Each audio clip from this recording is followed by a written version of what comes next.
Imagine transforming any online article into a captivating video using the remarkable capabilities of FlexClip.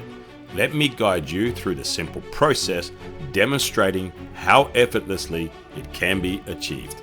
Once we have found the article that we want to transform into a video, simply copy and paste the URL. In FlexClip, we go here to the AI options, and you'll see here AI blog. Click it once, and from here it will literally tell you convert blog to video. Once you're in the main interface, simply log into your account, then paste the URL right here.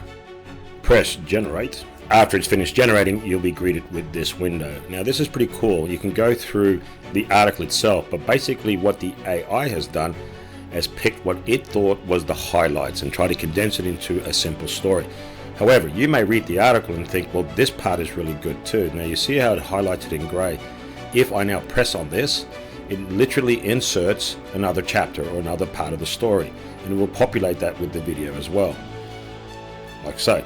Now what it's doing is it's looking at the key words in here, and from that it bases what it needs as an image. So for instance here it says bath, regular dog bath. Well, this has nothing to do with a dog bath, so we want to change that. So we can just simply click on that and see how it literally used the word regular. Now I'm going to change that to dog bath, and let's see what it comes up with now. So this is more like it. This is exactly what the article's about. So I can go through all these videos or photos and say, this is the one I want. Here we go, dog bath. Click it like that, and it says here replace. And now it replaces that one. And then we just close this window, and then we keep continuing. And we can just keep doing that over and over again. Let's say, for instance, you've added everything, you're happy with it, you add it to the timeline, and then you realize that this photo does not match the story. Fear not, you can still change that into the timeline, and I'll show you how to do that as well. For now, let's just add everything to the timeline. I'm not really worried about the article. Like I said, this is a tutorial. You yourself can go through this entire article and choose the parts that you want to actually show in your video. So let's go to add to timeline. All right, so it populates it fairly quickly, and you can see that it's easily coming up here. It'll add music to it. It'll add also in the subtitles. Let's have a little listen. Okay, so now what we can do is we can start changing the way it looks. Let's take a look at some of the options regarding the way it looks. For example, this video or photo here, it literally tells me that it's got something to do with washing dirty dogs, and yet this just looks like a swimming pool. So it's completely wrong. Now I can do two things. I can go into the videos or images and do an image search or a video search, which I had shown you previously, or I can literally create one using the AI. And let's simply go to the tools, AI, and let's go say something like washing dog in a bathtub. Washing dog in a bath. Now what I will do is make sure that I'm in the right ratio. So you just scroll down a little bit, and I'm going to choose 16:9, and then I'm just going to use the styler one just to keep it simple, digital art, and then generate. Okay, now you can choose one of these two. This one looks like a little bit off. I like this one. You can regenerate, you can make as many as you want, but for now to do this, in order to get this photo or this photo on top of this photo, we click and drag it and place it onto the canvas like so, and then it will just appear. There you go, it's thinking, and here it is. Now you can save it in case you want to use it later. I don't want to do that, so delete, and all I'm going to do now is stretch it to the canvas, and then it should look fine like that. And then we can move on to the next picture, and we can go and do this over and over again. And like I said, I can easily go here and go, okay, this doesn't look anything to what I'm talking about. I may wish to choose a video. Now because I've chosen a picture here, let's go back here, I want to bring some life to it. So what I can do, I can just highlight that in here, and I can do things like a filter, or I can also then start animating it. So let's have a look how we can animate the pictures to bring that to life as well.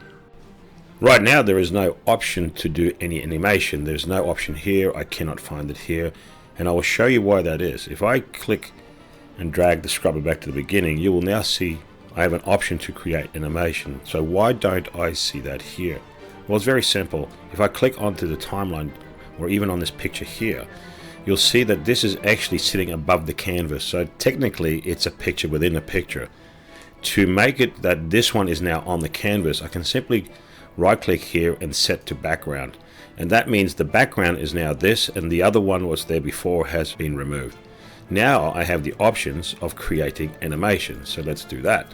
So here we have something here from zoom in, left, right. We're just going to do something very simple, and we're going to zoom in, and we'll have a little play so we know what the effect does. Alright, it is much better than watching a static picture. Our attention span is so short, we always want to see something moving. So let's keep moving.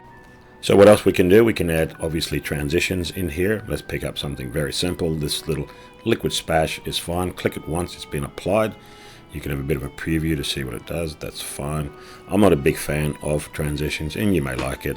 But let's work on to the next image over here. This is clearly nothing to do with a happy dog. So I'm going to find a video or a photo and then look for something that looks like a happy dog image. And I'll just type in happy dog, which I've done. And I've now found the picture I like. I'm going to drop it onto the canvas. But what I'm going to do, I'm just going to right click and then set that to background. And that automatically does everything for me. And then I can just press play. Right, looks good. Now what I want to do is add in some type of effect. So let's go over here. If you don't know what that is, it's just here and you look for something that you like. I like the glitch effects. So there's so many of them. I'm going to see all, and then I'm going to look for the one that I like. This one is kind of neat, so I'll just click it once, and you'll see it's been added to the timeline and only onto that picture that you want. And let's have a quick play. And that's pretty neat. And again, I can add some animations. There's a few more things we can do, but one thing I will show you what we can do is now I'm going to get a voiceover to read out my script. To make a voiceover is quite easily done. We go over here to the subtitles. Every subtitle that my project is using has come up here, even with a timestamp. And I could simply just go to subtitle to speech, and then I can start playing around what I want. So I don't really want the US. I think British is quite nice to listen to when I'm listening to a video. So let's go into English here. Now what I can also do, I can choose the female or male character that I want. I'm going to go for Abby. Now I want it a little bit softer pitch and maybe a slightly slower speech, like so. And I can generate. Now it may ask you to save it. No, I don't want to save it. I just want to use it on my project immediately. So then what it is, it's here. Now you may see it's all kind of messed up because the clips here on the timeline is shorter than the audio track. So what we need to do is start adjusting the audio tracks, simple by just clicking and dragging, and then you'll see the little dotted line to exactly where it is. And you can do the same here. So I can do here, and I can drag this one here, or you can just delete this one if you're doing a voiceover, and then we're going to do that to the next track. So that's the only little thing that I found that's a little bit cumbersome. But you see this one's shorter, so what we're going to do is do the opposite. We're going to drag it in like so. That means we're going to drag this one as well, and you just go along the timeline. Now you see how we've got two overlapping, so clearly one is longer than the other. Now if I scroll down, you'll start to see a few. So just move these across, listen to what it says, and then you'll get a quick idea that what this clip is about. Before you even turn on them. Alright, so before you even turn, that's clearly this one. So let's drag that one up here, drag this one all the way across. And that would mean literally that the next clip is going to be something about, especially if you're bathing dogs. So let's bring up that one there. As you can see, it's a little bit of a nuisance, but it works pretty fast once you get the habit of it. And again, you can just keep adjusting it. So over here, it's long, so we can bring that down. We can do the same over here. I probably messed it up a little bit. It's okay, let's bring it over here. Alright, we're looking good, we're looking good. That's a pretty long speech here. But you get the general idea. All we have to do is just play around with this and adjust it. And eventually you'll finish the project. But remember, all the heavy lifting was done when it went into the website, extrapolated all the information, and then brought it to you. And all you're doing is just making finer adjustments to eventually get yourself a pretty decent video with minimal effort. And there you go. So as always, thanks for watching.